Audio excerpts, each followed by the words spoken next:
Well, this is my.pocket Day rebooted 203. I'm really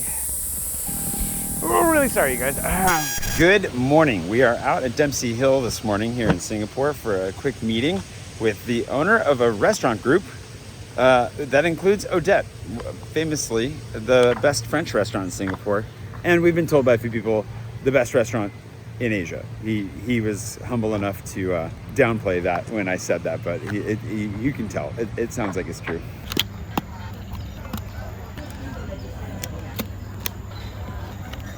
But today we're going to talk about two completely different kinds of artisans here in Singapore. One you can eat, one you can wear, and just ask some questions about what it's like to work here in Singapore. The cultural elements of what we're coming to understand, whether it's in food or in other arenas of creativity, is that there's a big component of education that goes into it. So I think that's going to be a big part of the first thing we do today.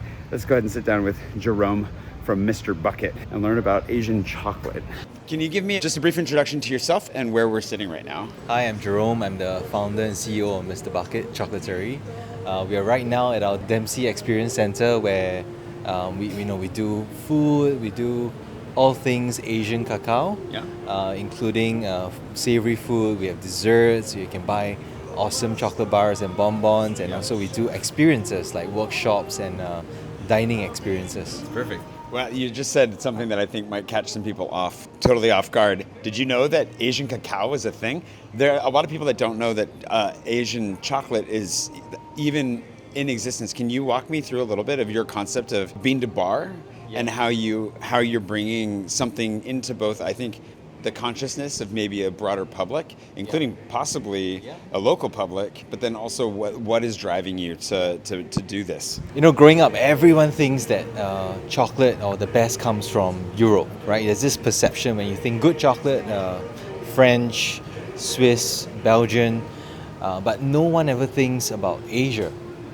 So when working for my family business, I realized that there is whole world of Asian chocolate, Asian cacao, farms here in Asia, in Vietnam, Philippines, Malaysia, Thailand, Indonesia, all over. I visited those farms and I realized that I could make great chocolate with Asian cacao. So what we're doing here is really trying to change perception towards Asian chocolate, where we want everyone to discover it, to experience it, to be able to know that the quality is wonderful, and this is something that exists right here, and we are looking to be, long story short, the Michelle Yeoh of chocolate, where hopefully one day people will see Asian chocolate as amongst the best. Growing up, you have family that does chocolate.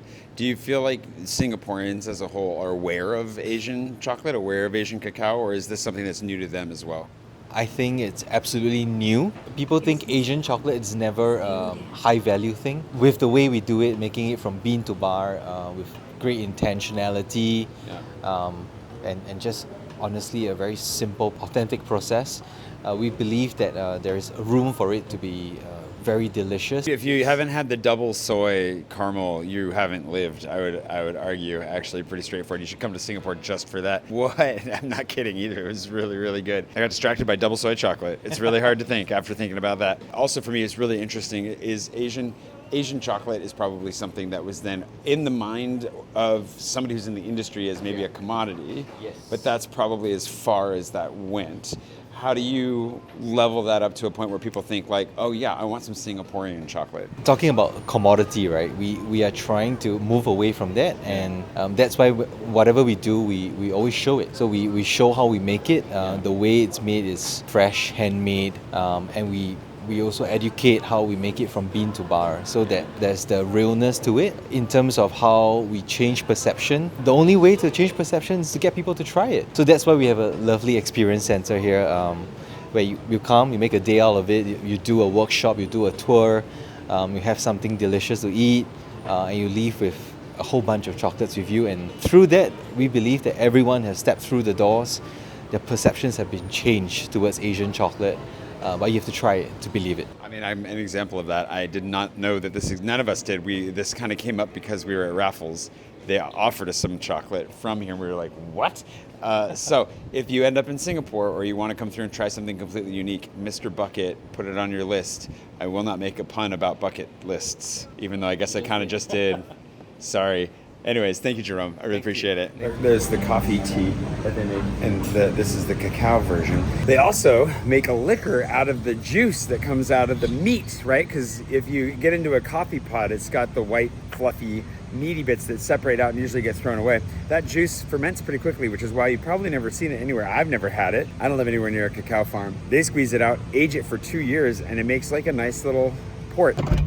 Thank you. All right, quick hop to the National Gallery before we head to do a little leather work. I nearly lost it. I actually thought so much. our taxi driver could not stop burping quietly, but not that quietly.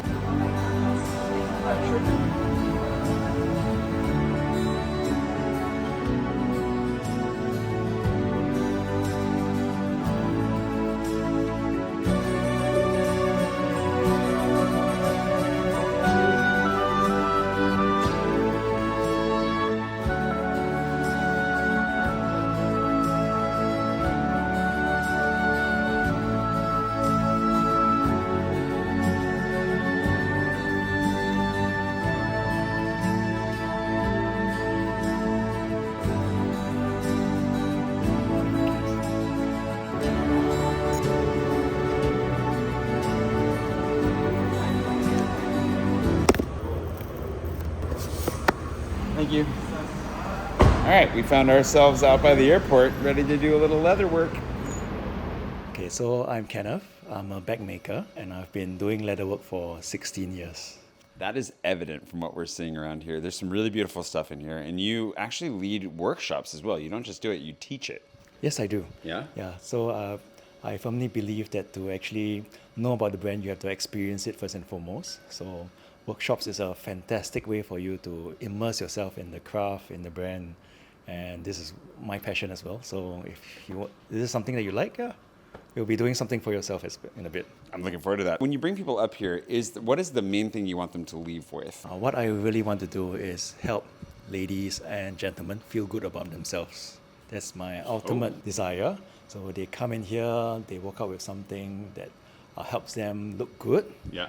They feel good about it because it's a choice which they make in terms of, let's say, colors or designs, and this is something that we can help them create from scratch. I can say between the smell, the sparkling sake, and the cake, it doesn't take long to feel good about yourself hanging out with Kenneth. It happens very quickly. That is good. I love pandan. Can you explain to me briefly what this method is? Because you've actually developed a specific method for your bags. It's actual inlaid leather that feels seamless. Have I described it correctly? And how did you get here?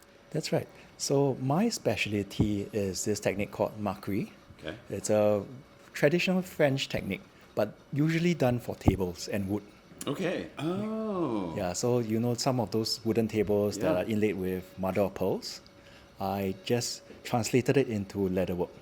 Yeah, so there are some big brands in the world who do this, like Moina, Loewe. I happen to be one of the crafters that do such a thing, and I would say there are less than 50 of us in the world who can do this technique. Yeah. It's a time-consuming, very, very fun thing to do, and the end result is amazing. It is. More sake. I need a lot more sake. If somebody were to come to Singapore, they'd be able to book a workshop with you. How did I do, chef? Very good. If they can't make it to Singapore, but they would really like to check out your work, where would they find you? So they can find us on Instagram.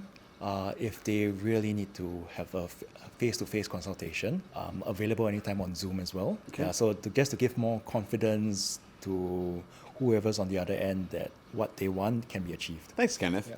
This is great. And thank you for welcoming us into your studio. I'm actually really excited to be here and just inspired by the selection of things you have around here, your tools in your workspace. Thank you. Yeah, welcome.